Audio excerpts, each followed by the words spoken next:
Бәйдібектің ордасына келдің бе? Тау тасы мен табиғатын көрдің бе? Таудан аққан суларын ше, оларды да көрдің бе?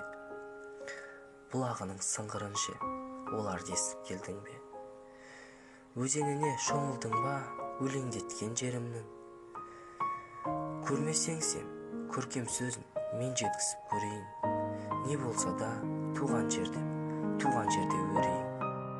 Қос тұраның баурайында шат-шатынан ойнаған, тау тастында тарих бар, қазақ халқын ойлаған.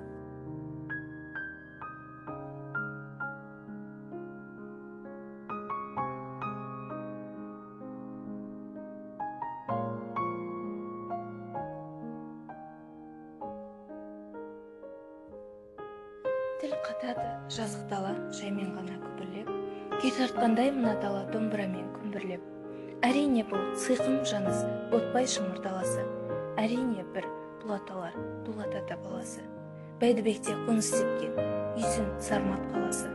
Бұл тарихты қарасаңыз, бұл Бәйдібек